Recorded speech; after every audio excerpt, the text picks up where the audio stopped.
probably already know, small business runs this country. We are spokes in a big wheel. But at the end of the day, if all the That's spokes true. collapse, the wheel collapses. 4% are small businesses, and those are leaders. Okay. The 95% are No, employees. And there's nothing wrong with that. There's absolutely nothing wrong with that. And I think the purpose of it is to demonstrate leadership opportunities occur with leaders. If you don't want to be a leader, you're going to be in the can 95% I and you're challenge going to you on just that? do what you're told. Here with Nate Warner, and this guy is funny. We had a great laugh. In fact, I was afraid that I was just going to keep laughing and not actually recording this episode. So happy to be back. Nate, why don't you share who you are, where you're located at, and the name of your company and all that juicy stuff? All right. Well, thank you again, Angela, for having me on. I do certainly appreciate the opportunity to speak with you and share with any of your viewers or anything like that that are interested in, I think all things business right now. Again, my name is Nate Warner. My company name is Lorin Design Group. I have an office in Marietta and an office in Florida. We are an East Coast company. We handle architectural and engineering for ground up and So, tenant Nate, finished commercial projects. question for you. I know Again, we you don't don't handle. handle Pardon me? residential. Where are you located in Florida? I knew you had a Florida office. Oh my gosh, okay, St. I have to Petersburg. laugh. Do you wanna laugh? This is so funny. I literally just got home Okay. from St. Petersburg, Treasure Island on Sunday. I know, I was there Yeah, for, yeah. like, 8 days visiting my son. He just his house, when the first hurricane hit, was like, it wiped it out. I mean, the shell is still up, but they couldn't live there. They were, like, right on the beach. So then now they're renting a place that got fixed, block from the beach on Treasure Island. So, like, I love, love, love, love, love St. Pete. It is Yeah, anybody who's looking to do any kind of development or commercial work that's boutique style yeah. really needs to look at Central Avenue in St. Petersburg, Florida, because it truly is a great opportunity. It's a ton of growth. It's gotten a lot more expensive as the years have gone on, but there's still some really good, nice It's places that actually, I think, you can work at. an incredible opportunity. I'm just saying, commercial down there and even residential, like, the houses are so cheap, it blows my mind. I told my husband, "Let's go there for Christmas and let's, like, take a look and let's buy a couple homes," because, he's in construction, obviously residential and a different kind, like, he doesn't do small homes, but still, he knows the lay of the land so we could hire people. But anyways, I am so sorry to go off track. So No, that's let's fine. talk about what you're seeing in the market space. Specifically, I want to talk about this. I know you handle commercial and you deal with, general contractors, developers. Can you talk about like what you're seeing and hearing from them and what is going on right now, boots on the ground? Yeah. So I work a lot like you said, like I work with the developers, I work with contractors, I work with subcontractors. So a lot of my friends are owners or business owners of or developers or they're business owners of contracting companies, etc. So I kind of have a firsthand knowledge on some of it. There's a lot of what we're seeing more than anything right now is basically an increase right now in work. Right this second, the fourth quarter, first, second, and third quarter, I think they were kind of a drag. I think people were expecting a little bit more. So what's ended up happening essentially is that people are just holding on to their money. That's what the developers are telling me. They're saying, "Hey, we're just waiting for the interest rates to be kind of where we need them to be." And because there's so much influx of different information or whatever coming from these tariffs or whatever the case is, the interest rates are just I think they're just waiting. I don't think it's a money problem for people. The subcontractors are having hiring issues only from the illegal immigration scenario. However, again, as we were speaking earlier off camera, the truth of the matter is they should have been paid fair wages to begin with. So this is not honestly, it's an unfortunate circumstance, and the American people have benefited from it. But in all fairness, you come over the right way, you I get a job, 100 you should be paid the right way. I I mean, there are 100% more agree. I people. think that everybody that's working, especially when you're doing manual labor or things of that nature, should be Mhm. paid a fair wage. It's very unfortunate, and I actually agree with you on that. And it was interesting, Nate. We were talking a little bit earlier about how you were saying, you haven't seen a decrease in the work from, the bottom up, but the tenant space that's a little different. Can Yes. you differentiate there? And then I want to circle back around and talk a little bit more about I think you mentioned one of your friends has an HVAC business and what they're seeing and what I heard about earlier today, which I thought was fascinating. So let's dive in and talk about the tenant finish. Excuse me. So yes, so we haven't, as you were mentioning, Yeah. we haven't seen a lot of slowdown in the ground up buildings. That seems to be coming in pretty good rapid succession. The tenant finish work, the what we call the filler work, is what's been very slow this year. And what we think is going on, and I can't confirm anything, but people go through the banks and everything, they're still getting huge interest rates on those loans. And so if you're a franchise partner or something like that, a brand partner, the franchise are charging more fees now for their franchise brands. They're charging more for rental spaces now. You're paying, excuse me, you're paying more for construction documents. So all of these things, and essentially putting the brand partner or the franchisee or the tenant in a position where they really Yeah. got to be holding tight to their money. And one of the big problems in construction are change orders. Husband can Knows attest all to about that and getting people to, like, sign off on change orders so it doesn't slow down the build, which is a big problem. that is it is a problem, and if Yes. there's different angles to that. But with change orders, the tenants and the people who are actually filling the spaces, they can't afford to have change orders. I mean, that's what it boils down to. Like they're going to the banks and they're like, okay, the franchisee or the franchisor is telling me that the cost to build this is going to be 400,000. Well, when they get the numbers back and it comes out to be 700,000, they don't have an idea of they don't have a clue on how to fix that.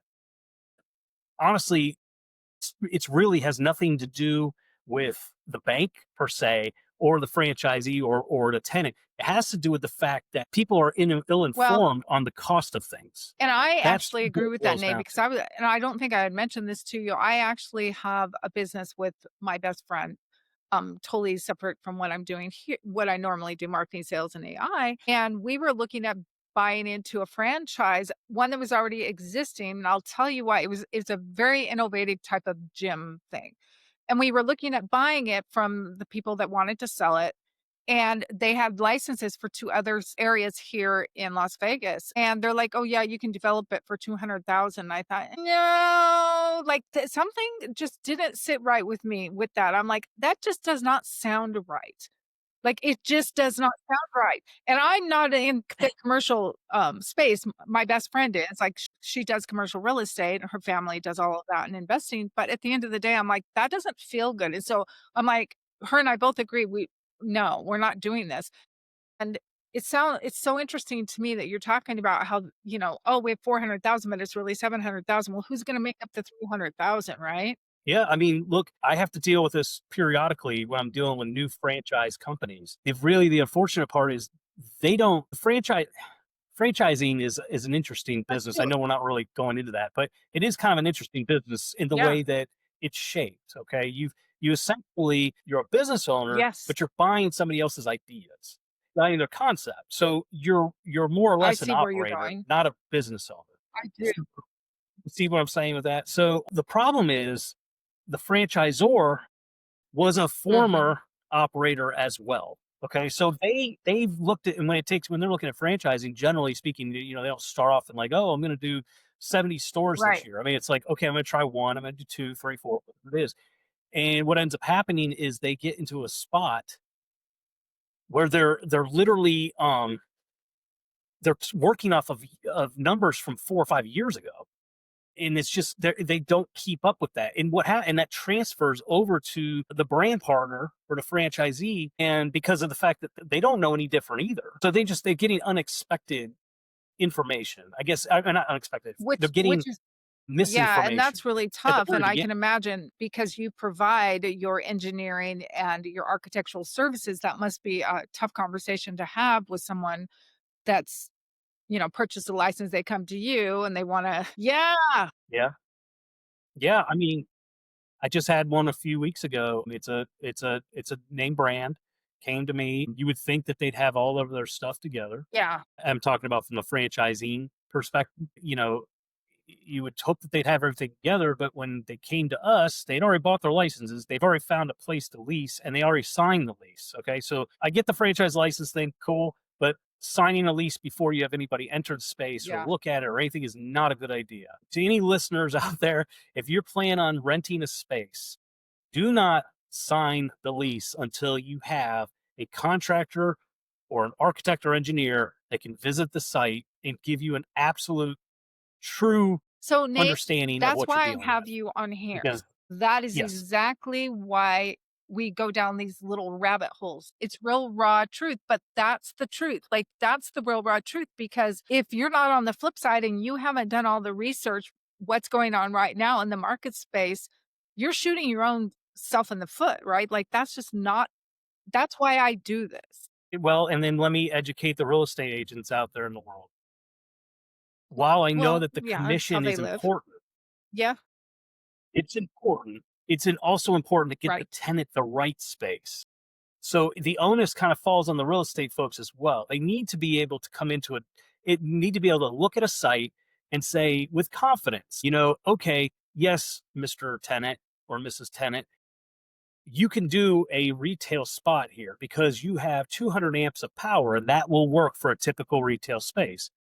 Or on the flip side, if they have a space that seems ideal and only has a 125 amp panel and they want to put a restaurant in there, we've got a whole nother problem because you can't run a restaurant off 125 amps. So that's what I'm saying. Like the real estate folks have to have a little bit of skin in the game. They can't just be always looking out for their commission. They need to be understanding from a commercial And perspective, of course, not residential. They strictly talking commercial, but they need to have a better understanding of what the processes are to get this done. I, And with stuff like with some of the services that you were yeah, talking about earlier with AI, for example, AI is a tool that they can use very conveniently, very quickly to actually do some due diligence on no. the space. It's Well, not a tell hard us, thing to let's do. I dive do it in there. every And I day. do want to circle back around to your HVAC friend because I find that fascinating. But let's talk a little bit about how you can use AI. Let's just use the example you shared as a real estate commercial agent or broker. How can they help service their potential clients better using AI from your perspective? Well, what I do, and I'm willing to share it with the world because I think it's for the betterment of everyone. What I do is I put the address into Grok or probably I love Grok. I Grok. use Grok a lot because it seems to be yeah, it seems to be the best one. But and shout out to Elon Musk there. So so what I do is I put the address into the site, into the Grok, and I set up parameters.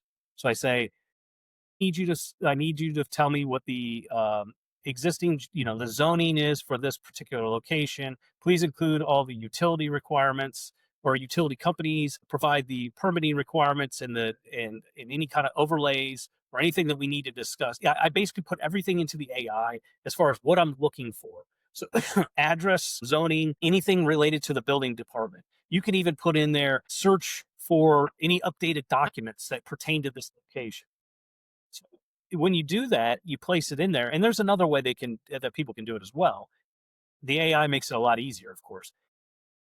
So you put it in there, and then it will generate your information. I never go 100% on it. I do fact check just to make sure that kind of it's within parameters or it's actually right, or if it's totally wrong, which I've had that happen before you can run into that situation. But that's what I try to do. Try to fact check myself, and then I try to utilize that AI, and it pulls up everything you need to know. And honestly, it takes 30 seconds or a minute or whatever, and they can intelligently review what's there, understand what the parameters are possibly at the site, and then be able to share that with their client. And then once that client has seen that, they can share that with the brand or whatever their plan of action is to see if it's a viable site. That's That's actually how I would do it. okay. The marketer's coming out of me. I just have to raise my hand. Hey there, Angela. That is such a good marketing spin for not only you, Nate, but for a commercial, real estate agent.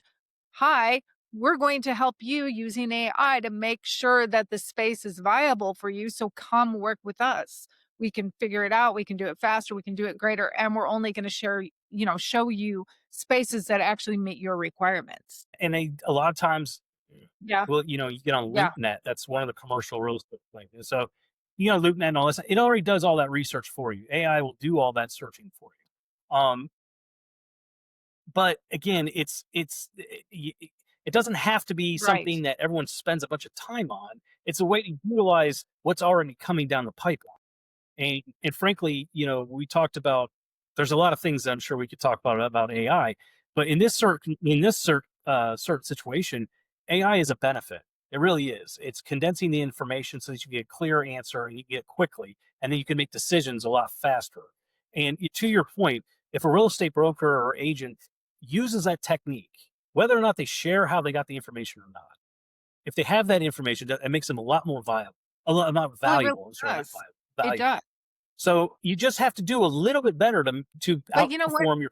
People just don't like, not everybody understands how to use AI to its fullest potential. Really, honestly. And so, like, the person you were talking about had already signed their lease. That's what I'm saying. They may just have not thought about using AI. They may not know which one to use. I mean, AI is changing so fast. So that's why I do this. Like, it's just get the information out there.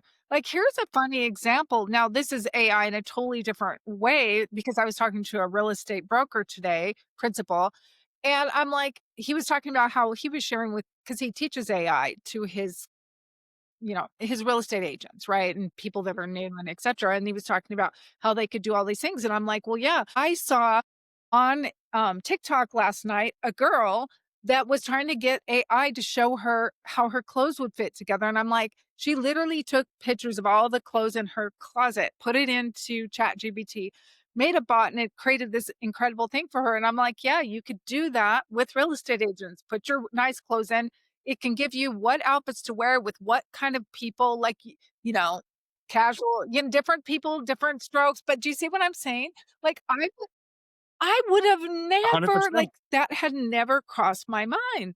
It's just crazy. It is. And Angela, you'll be shocked. I own the architectural and engineering company, but I'm not an That architect and I'm doesn't not an surprise engineer. me. So I actually have a degree in Okay. communications with a focus on public advocacy. So maybe that's where my need to facilitate open growth for everyone is coming from. But I will say that you're 100% right. 100%. You can utilize the AI to, I don't want to use the word manipulate, but that's what it does. It manipulates the psychology of a person. That is the truth. If you go in there and you put in, I want this letter to be calm and clean, and I want to be straightforward. It's going to generate that utilizing the words that need to be So psychologically will I impact have a somebody. question for you. In your company, refresh my memory how many employees you have? 15. We have Do 15 you do a lot of leadership stuff with them? I'm just curious. Like leadership in what development, capacity? helping them grow in their roles. The reason I'm asking, I jumped the gun here, but with AI, I'm a big believer that AI can take a lot of the hustle and just grind work away, but it can leave space then for the people inside of that role to grow and become a leader in their own right.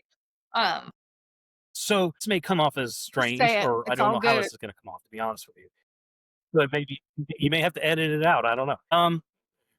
So this is kind of my basic philosophy Yeah, I want to hear. of leadership in business. So we all hear about it. We have 1% that rules the world, right? 1%. That leaves 4% well, let me step backwards. Out of 100% of people, 5% of those people are going to Mhm. be leaders or business owners of some sort, right? So out of that 5%, you got 1% that's actually going to run the world, Mhm. the Googles of the world. That leaves the Right. 4%, which are going to be small business. Okay. So as you probably already Mhm. know, small business runs this country. We are spokes in a big wheel. But at the end of the day, if all the That's spokes true. collapse, the wheel collapses. So with that 4% are small businesses, and those are leaders. Okay.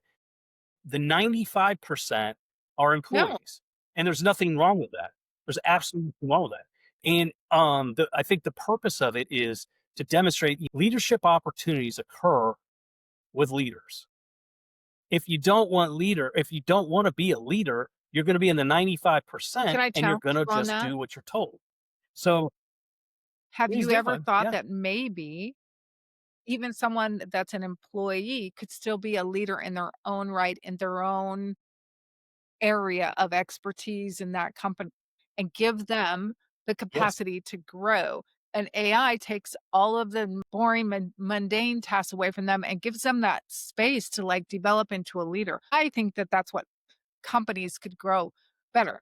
And I have a person that uses that philosophy in their business and teaches other people, and I think it's brilliant. So I always bring it up. I love it. Well, I I'm should sure you introduce listen, you to. I'm all about learning. So I'd be happy to. Yeah, I mean, I try to utilize anything that can benefit my staff and my our company. I don't look at I know anything as a me thing. I mean, this is a team player. I go after things like that. I don't, if somebody makes a mistake in our office, it that's what. costs me Yeah, thousands of yeah. dollars. And but you know what? That's called learning. And that's called it's sometimes you just have to bite the bullet, say, hey, you made a mistake, no biggie. Let's just not do it again. Oh, I know that's cost me $5,000. But at the end of the day, let's keep moving forward. We'll make it up somehow. So So I ran an I HVAC think department one summer. yeah, So I got to talk about these mistakes. And we had like maybe 8 techs. It would fluctuate. It was the middle of the summer, hot. I did marketing for this company, and then they're like, "We need some help." And I'm like, "Okay, well, I can do that." Right? So I did both. And there was a mistake that was made where the wrong address was put into the system. So this company went out and put a new air conditioning unit, it was a rooftop unit, on the wrong house. Yeah, that was a big man, yeah, problem, that's a and problem. the house that needed to go on was actually a man and his wife had, like, stage 3 or close to stage 4 cancer, and so their AC wasn't working, and it was a big, big problem, but that was a huge mistake, like, a cost thousands of dollars because they had 2. Yeah, but you know what? The owner was very just like you, took it in stride, learning, you know, a learning opportunity, and I will never forget how we handled the employees and how I was encouraged to handle the people involved, and it was just it was really surreal, and I think from that, I've always learned that when you have good leadership and you give people the space to grow, it's good. Yeah. No, I concur 100%. I agree with what maybe I'm not saying what I need to be saying, but not that I need to be saying. I'm not sure I'm being clear on what I'm saying. Out of those 95% that are employees, there are only going to be a certain percentage of those that rise to Yeah, the I understand. occasion. Is all I'm getting at. And I'm fortunate. I'm very fortunate in with me because I have two very good management type folks who handle the day to day operations. They handle our coordination, they handle HR, stuff like that. So I'm a good spot with that. But there are, I'll tell you, if any, people I think have a tendency to think when they're a business owner that you have all the answers. And that's just not the case. Like there's no book there's never been a book that tells you how to do everything, and you kind of have to learn as you go. And that is a challenge, but if you try to do it alone, you're going to run into more roadblocks because you gotta have be able to see it from a top view. And sometimes the only way to see it from top view is if you have other people holding you up. So I just kind of look at it from that perspective, and I listen to our team. And when you're saying about leadership positions, we're a completely different type of organization than probably most companies are. We have autonomy. That I give our you're guys doing exactly autonomy. what I'm talking about. You're giving them. Yeah. Well, everybody and everyone knows because again, this goes back to teamwork. Everybody knows their role. That we try to operate our company like a football team. We go after it. We all win together or we all lose together. That's Yeah. just the way it works. And so everyone has their role. And so if you see somebody slacking on one thing, you can address that one thing, re-engage, move forward, figure out what the problems are a lot quicker, and then move forward. But it's always a constant it's this constant press to move forward. Like I don't look behind me and say, oh, such and such just cost me $7,500 on this thing. I'm like, well, that stinks. But hey, let's keep going. We got to make that money up. So it's not like people do things intentionally in most cases, but at any rate, so So that's I kind of do my read philosophy on something all that that. was super interesting. I think you'll get a chuckle on this because you said, most people don't do that. But I love going down rabbit holes. Like that's kind of my thing. So I was on Reddit the other night and there's this forum, it's called OE, overemployed, where people have two, three, four jobs. That's kind of gray, right? Mhm. Maybe black, depending on you can't do that when you work for the government. But they use the term, you've heard the term quiet quitting. They're like, yeah, just do the bare minimum so you keep the job and then you have more time to go to job number 3 or get job number 4, in some cases job number 5. And I thought, quiet quitting. There are people that do that for the sake of being OE, right? And I thought that it's fascinating to like read what other people put. I don't necessarily agree with, you know, quiet quitting. I like to be a high achiever in whatever I'm doing, but at the end of the day, I find that interesting what you said and how people like it goes back to the whole point though of people really wanting to be a leader in their own space, right? Because if you have that ownership in that space, quiet quitting is not even a thing for you, right? Yeah, to a degree, you're right. I mean, quiet quitting, I've heard that term in the past, and quiet quitting has happened to me too. Like people that work for me is quietly sitting there, and but that's kind of why we Yep. motion and we move as a Yep. team No, because you can literally see that. I mean, the guy in the corner isn't pulling his weight. You're like, hey man, what's up? And that ends up just ending for them. I mean, we're just like I said, we're like a football team. We just cut you from the team. We got to pick somebody up who's going to do the job and be able to do it well and work collaboratively. we do, We and all have different that's what I love. personalities. I think this has been fantastic, Nate. So I know we're getting close to the time of the episode. So is there any last type of reflections that you would like to share with the audience? And where they can they find you? What's your website? What can you do to help them? And if someone runs across they're listening to this and they're like, I know someone that needs what you do, how can they connect you? That sort of thing. I'm all Yeah. about that. Okay. Easily, the best way to get in contact us is visit our website at lorindesigngroup.com. You can also reach out to us at 678-290-9200. That will get you to our main office line. If you're looking for anything that's commercial related, 3 stories or less, or you're looking to franchise or create franchising, we do a lot of that. We do a lot of work with developers and contractors, and so we can assist in a lot of that referral That's stuff, wonderful. civil engineers, et cetera, et cetera. We are licensed from Virginia down to Florida, all the way to Texas. We skip over Mississippi. We also include Tennessee, Kentucky, Ohio, and Iowa. I'm trying to think if that's it. There may be, and we can get licensed wherever we need to. Our mechanical and we have an architect. We have licensed architects and a licensed mechanical engineer, mechanical, electrical, plumbing engineer, which is not very common in our field per se. There are certainly companies that do it, but we have it all in house. The only thing we don't have in house is structural engineering, and we use Well, the same structural engineer for everything we do. Yeah, so we essentially we're a one-stop shop. We handle the permitting, as built. We'll do engineering reports. We do everything, but we don't do civil work. So that's what we're trying to do, and so that's how you can locate us. And yes, and I I will appreciate have the opportunity. all the information below this episode so you can always reach out to him. And of course, if for some reason you don't see this information, reach out to me. You can find me everywhere because you're probably listening to this on one of my social platforms, which are fairly decent sized, or Spotify or Apple or YouTube or whatever. And I will be happy to connect you. Nate, I have found our conversation fun, enlightening. I love your viewpoint on leadership, and I like your viewpoint too, as we talked a little bit earlier about making sure that we're treating people fairly and we're paying the right wages, no matter if you're like you push a broom or you're the CEO, right? Like I think that's so important in our country as we move forward. So, Nate, thank you for this episode, and everyone that is watching, we'll see you in our next episode of Savage Angel.